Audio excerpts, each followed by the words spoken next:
Ladies and gentlemen, gentlemen and ladies and gents, there are a total of 3 videos going up today. Two of them, well, they're all talking about the same thing. Many of you have been having issues with debt, whether it be credit card companies or mortgage companies or car loan companies or student loan companies. They're all financed and processed through the BIC program. If the bank is taking your promissory note and depositing your promissory note, please understand that's part of the BIC program, Borrower in Custody Program. I'm going to segue just for a second before I talk about that. It's been a long month, and I mean month, the full 30 plus days, month. I just, excuse me, had an individual send me a link for a video, and I clicked on it. Clickbait! And when I clicked on it, it was someone letting me know that they would rather I had communicated with them directly. And so I did. But not to talk about that. It was the comments are open on that channel, and so I read some of the comments because I saw the name EON several times. At least 3 people were actually positive in their comments, but some of the people were saying some quite nasty things about me. Why would they do that? I don't know these people. I don't talk about them. I don't even discuss them. So why would they be discussing me? Well, let me explain. One person says that I tease you guys with information. I don't give you information. Let me let me talk about teasing for a moment. You know, ladies and gentlemen, this is for you. I've been working on this all morning. This is 24 pages. All of you who have foreclosures, somebody's getting ready to try to foreclose on your property. This is your response to that foreclosure when they take you to court. This is your response to their foreclosure demand. You're going to file this in state court. Even though it's going to go to the district court, you're going to file this in state court. You're going to change this. I have it United States District Court, but it ain't the United States District Court. That's the first thing. I haven't gone through the whole thing, but you're going to change the court.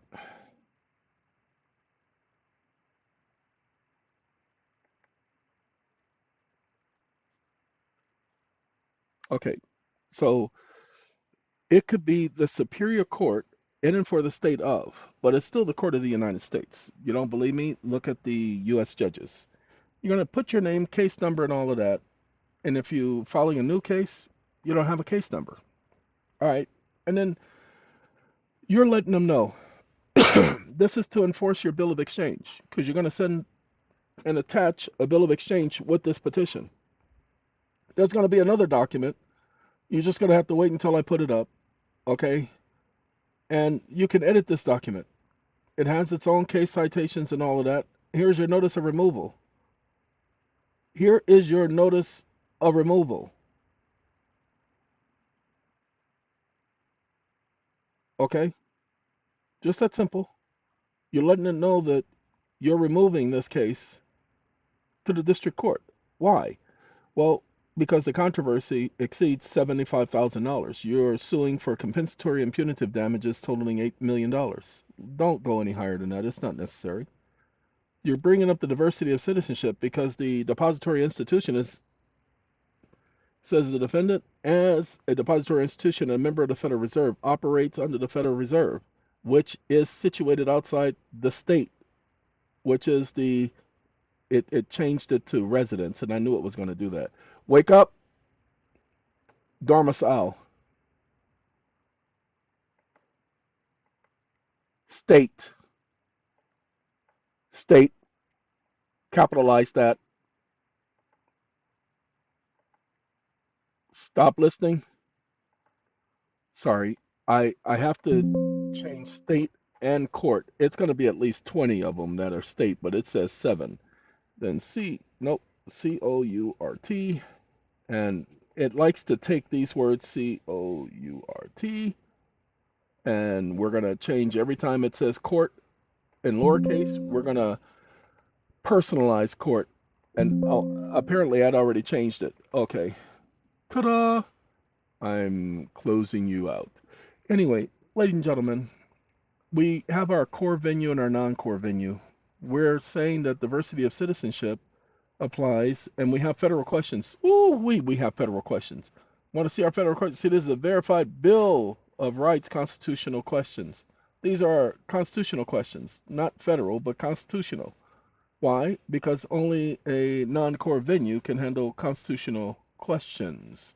And all of our questions is based on the Constitution, the Bill of Rights, not the 14th Amendment or 28th Amendment or 38th, 16th, 5th, blah, blah, blah. These are for 34 questions.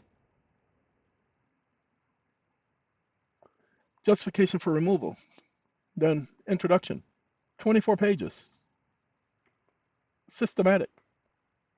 Point by point by point. So for the intelligent people out there who say that I'd be teasing y'all, I ain't got time. I don't know you niggas nothing. And I'm not joking when I say that.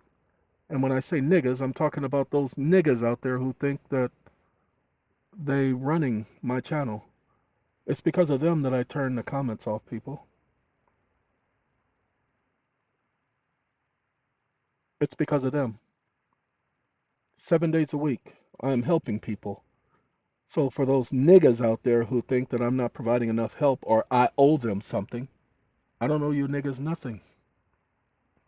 I don't owe you niggas nothing. What I'm doing out of the charity of my own heart.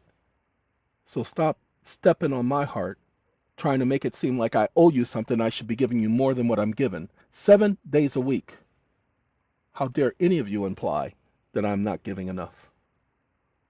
I spent my entire day working on this, plus having meetings today. And I got some ignorant nigga gonna sit up there and say that I be teasing y'all and not giving y'all all the information. Now I appreciate the young lady who went in and corrected his ignorance because she said straight up, you need to watch the whole video. And if he talks about something on one video and he doesn't talk about it fully, he talks about it all the way on the other videos. My videos are not designed for those people, ladies and gentlemen, who don't have the time to listen. I've already done that too many times. Told people, if you're only here and you need 5 seconds, 15 minutes, 5-minute information, then this ain't the place for you to be. Go watch those and listen to those other people who are going to spoon feed you that basic information. Hold on.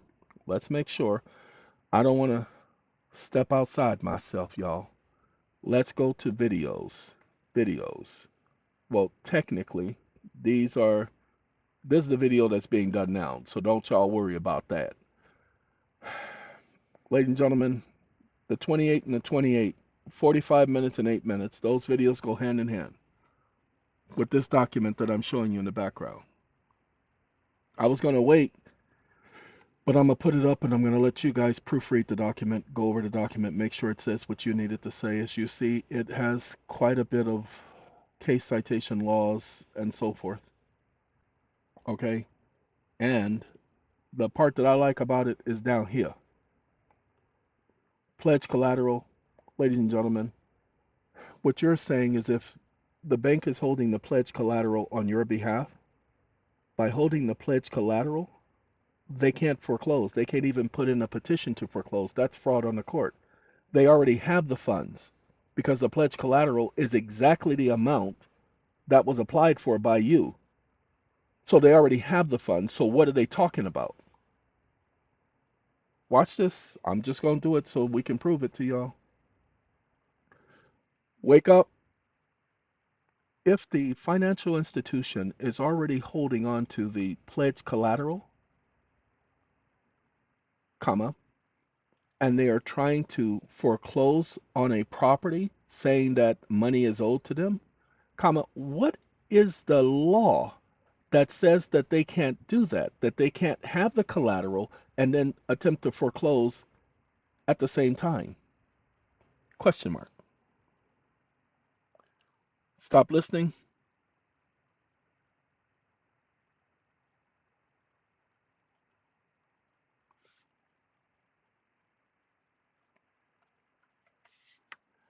I changed it from have the collateral to possess the collateral.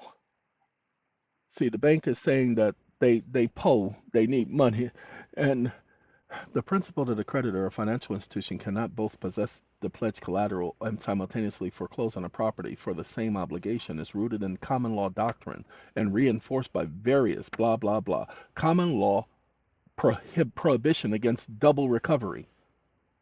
Ladies and gentlemen, that's what the petition says. So now you don't have to be afraid of the small claims court. Okay? This will be added to the petition. You don't have to add much more. This is your main argument. Okay? Now watch this. TikTok. Wake up.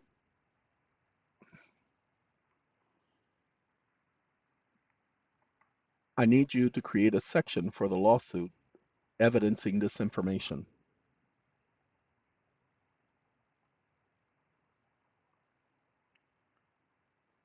6 paragraphs should do. Speaking about the BIC program and the bank holding the pledged collateral as identified by Federal Reserve Operating Circular Section 7, as well as receiving the funds from the Federal Reserve and depositing them into an account of which the bank exercises custodial control under Section 12.3 of the Federal Reserve Operating Circular Numeral 10. Numeral 10. Stop listening. Ladies and gentlemen, I've been trying to tell people this, but they don't know how to listen. The bank cannot hold your collateral, and they are holding the collateral, and at the same time as holding the collateral, what are they doing? They're claiming you still owe them. Well, how can you owe them when they already have your jacket, when they already have your outer garment? In Scripture, it was against the law for a person to take your outer garment, the last of what you have, and hold on to it as collateral and then come back at you and say, you still owe me money. They had to return that outer garment to you in the evening because it got cold at night. They had to return that outer garment. That's the issue. So, prohibition against double recovery. This is what I'm getting ready to add for y'all. Copy. So we're going to let you guys hear what he has to say while I add this. Section for the lawsuit. Prohibition against double recovery by creditors. 1. Legal doctrine against double recovery. The prohibition on double recovery by a creditor or financial institution is deeply rooted in common law doctrines and reinforced by statutory frameworks. Specifically, the law ensures that a secured party cannot both possess pledged collateral and foreclose on the same obligation. This principle arises from the equitable doctrine that prohibits unjust enrichment, whereby a creditor would benefit disproportionately by seeking recovery beyond the amount owed. By holding pledged collateral and simultaneously pursuing foreclosure, the creditor violates established legal principles designed to ensure fairness and equity in financial transactions. 2. Applicability of the Uniform Commercial Code, UCC. The Uniform Commercial Code, UCC, which governs secured transactions nationwide, outlines clear limitations on creditors' actions when dealing with pledged collateral. Under UCC Promissory 9610, Kannt, if a creditor retains collateral, it must apply the value of that collateral to the outstanding debt or dispose of the collateral in a commercially reasonable manner. The simultaneous retention of collateral. Hold on. I rest my case, people. This is what I've been trying to yell at you. There's double collateral. It's called double or dual collateralization. Go back and listen. What we've been doing for the past 2 years for our clients, we've been sending out notifications to these idiots. Just notifications. Because you must put a party on notice. They must have knowledge. Nobody, look, you cannot hold a person liable if they were ignorant. Ignorance of the law is one thing, but ignorance or no knowledge of what's going on is another thing. So if they literally had no knowledge that something was wrong, they cannot be held liable. So we have been documenting their liability. That's our job. Oh, but we didn't stop there. Those of you who are paying attention, well, we can't show y'all that. That's not for y'all. What is that? Well, that right there, y'all, that right there is not for y'all. I just said that. That's our bill of exchange. That's for our people. We're gonna take this paragraph right here. Right here. Uh-oh, I done messed up. Hold on, I gotta do it again. We're gonna take this section. Uh-oh. Come on now. Get out of here. All right, sorry. It's the mouse. We're gonna take this section right here. Okay? We're gonna right click. It won't let me right click. I do hate that, y'all. It keeps playing games. Get out of there. It keeps playing games with me, y'all. So I have to do the Control C because it ain't gonna let me right click. Control C, or I can go up here and click on edit, and then I can do copy. I mean, but it just won't let me do it that way. Now, I want y'all to pay attention. We're gonna go into a different chat GPT. This one already has the answer, so I don't want to ask him. Let's ask the dumb chat GPT. Wake up.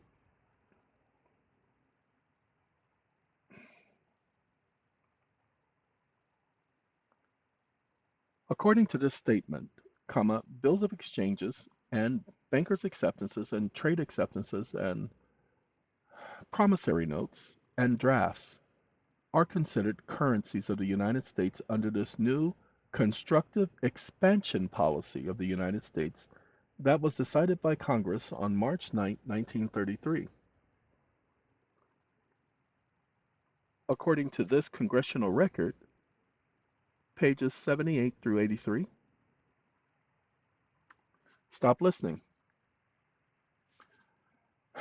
The statement outlines the policy established by Congress on March 9, 1933 as part of the Emergency Banking Act, wherein the Federal Reserve banks are granted the authority to issue Federal Reserve banknotes up to 90% of the value of deposited securities, including bills of exchange, bankers' acceptances, and trade acceptances, promissory notes, and draft.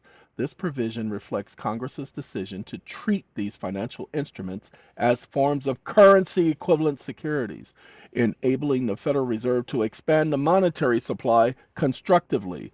By doing so, these instruments became mechanisms of liquidity, generation, and monetary stabilization in the face of a financial crisis. The language within the congressional record, pages 78 through 83, indicates a shift in how these instruments were leveraged to supplement the country's monetary system. Thus, under this policy, these financial instruments are effectively regarded as a form of currency of the United States. Hold on. I want y'all to pay attention to what we're doing. Uh-oh. I can't use this. Well, yes, I can. Hold on. It's still here. It's just you can't see it. Oh, I can't use that one. Give me 1 second. We got to go to joint resolution. I think it's this one, the act of June 5th. Nope, this ain't it. That's a different one. I gotta find the joint resolution real quick, y'all. Is this? No, that's the lawsuit. I don't know where that joint resolution is. It's here somewhere. Is this you? This is you, ain't it, Gus? Okay, that's one of them. That ain't. Not that one. Not that one. Not that one. Not that one. I don't know where it is, y'all. I don't know. I don't know. Wait, this is it. This is the one I was looking for, but the problem is I can't select this. So I's got to go here. This is online. I got to download this so that I can has it. Apologize. 73rd Congress. This is the section right here. We're gonna uh-oh. Get rid of that purple. Purple rain, purple rain. We don't need all of it. We just legal tender for all debts, public and private, taxes and dues. Okay. And we see that's the exception, except that gold coin. So that's the only exception in the act. Okay. Except that gold coins. That's the exception. Got to pay attention. Now, wake up. So that means that these items being construed as currencies of the United States, comma, fall within this category under the June 5th, 1933 Act that was derived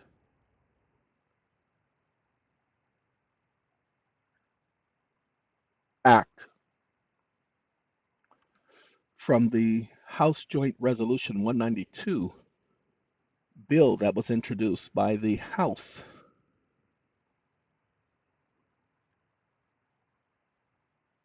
Stop listening.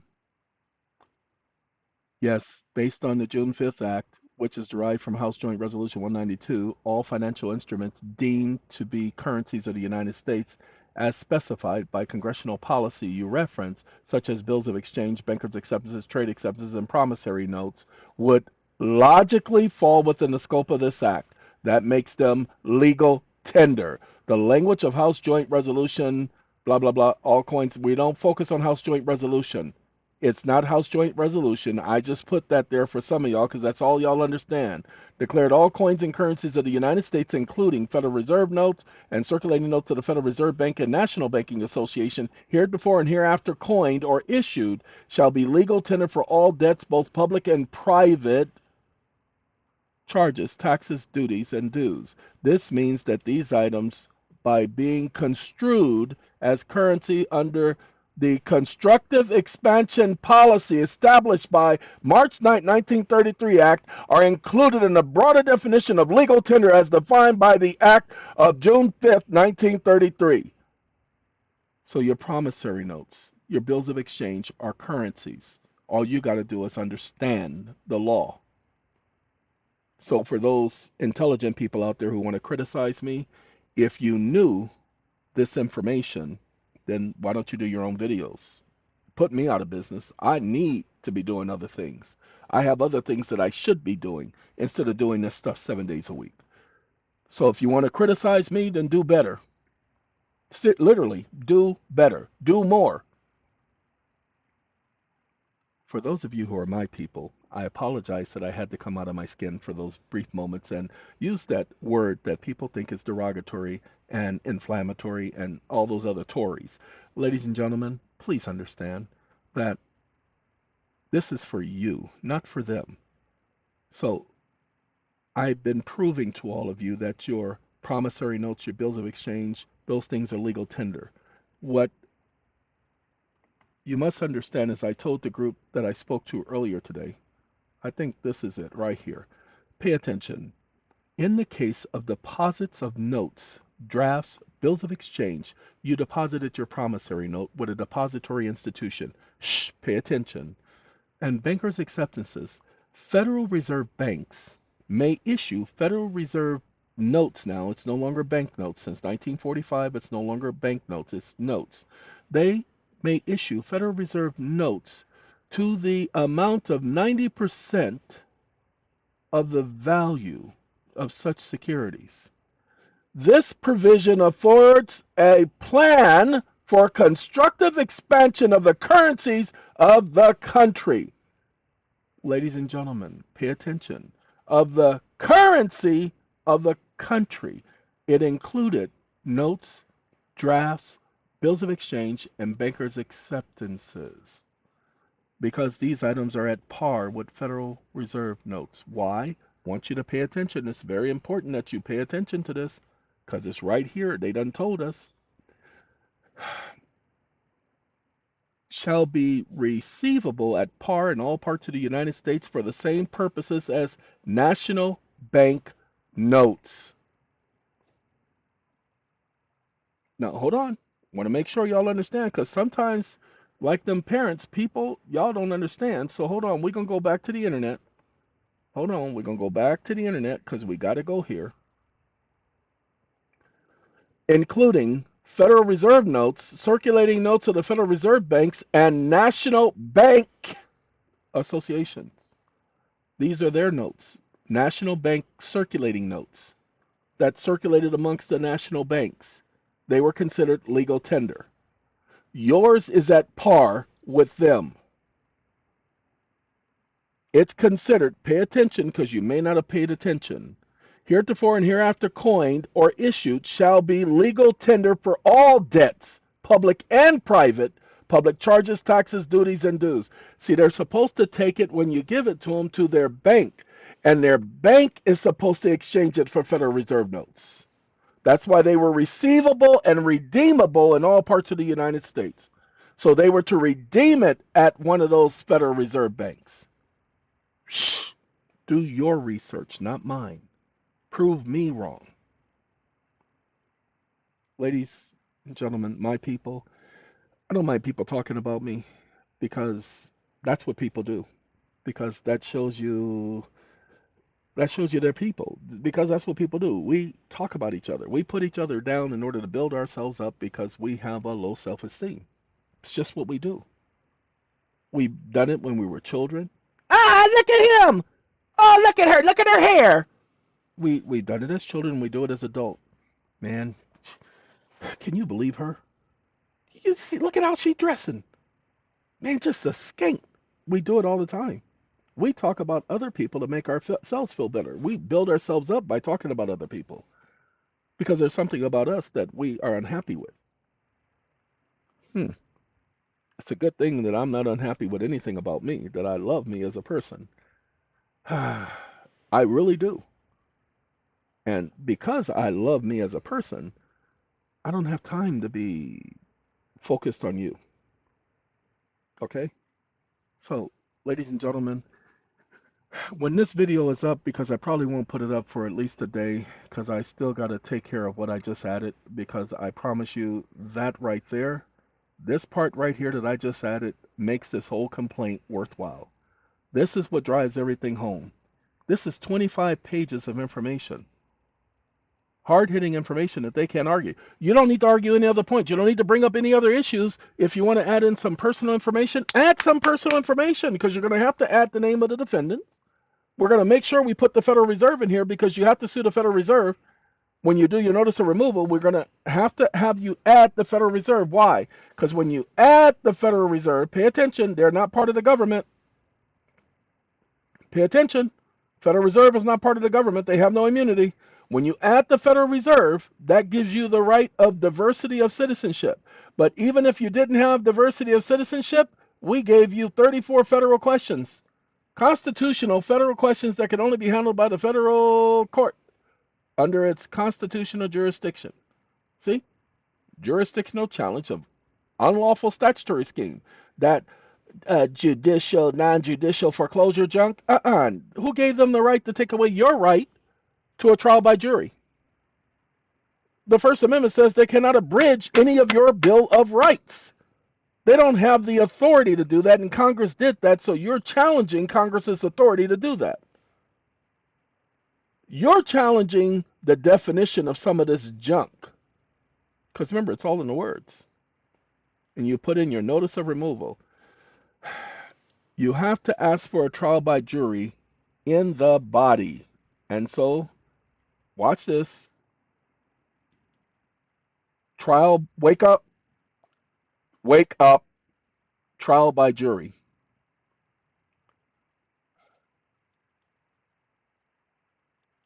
And demand a trial by jury. Stop listening and demand a trial by jury as guaranteed by under the Constitution. This action is not to be construed as relying on any administrative statutes, codes, or ordinances, but instead invokes the judicial branch constitutional authority to hear matters involving federal law, constitutional protection, and controversies exceeding $20. You're letting them know that you're not going before any other venue other than a constitutional venue. You don't want to be before a non-core court. So you don't have to argue it. You're already stating it on the record. Ladies and gentlemen, you have a right to be before a non-core court. To deny you that right is to abridge your right to access the court. That's your appeal. So don't argue it. You don't have to insist on it. These idiots are supposed to know the law. Don't argue the law with them. We provided the law for you. We provided exactly what your rights are. Sorry. And this is why I say I want to put it up tomorrow, but more than likely I will probably put it up today so that you guys can have access to it because many of you are facing foreclosure. Okay? So I'll put it up tomorrow. In other words, by the time you see it, it will be today, but it will be tomorrow for me. The reason why is because there are these little errors, Will Robinson. I've already corrected this before, but I had it add some more sections to it. But I promise you, I promise you, I promise you, that paragraph that you guys saw me add at the beginning is the thing that will cause this to be probably, when it comes to lawsuits, those of you who are facing foreclosure, that's going to be the point that causes you to save your home because you're proving that because of the BIC program, they already have the collateral. They'll have to prove that it's not part of the BIC program, which is a lie because you're bringing up the fact that they got to fractional reserve. They got the fractional reserve. Pay attention. Does the defendant's participation in the Federal Reserve program, such as the discount window, term auction facility, or the primary dealer credit facility, or the term security lending facility, preclude its claims of financial harm due to the enrichment through the pledged collateral? You're just documenting that you allowed them to pledge collateral, your collateral, on your behalf, and that they got the fractional reserve that pledged collateral. These are the federal questions, so I don't need to be there. But because of that, they got the fractional reserve. And because they got the fractional reserve, ooh-wee, they done enriched themselves. And so now you're bringing up the issue of unjust enrichment. Now I got one more thing to bring up, that all of this amounts to RICO. Okay? Because they have the pledge collateral, it amounts to RICO. Gotta go. You're going to charge them with RICO. Gotta go. Y'all take care. We's going to speak to y'all.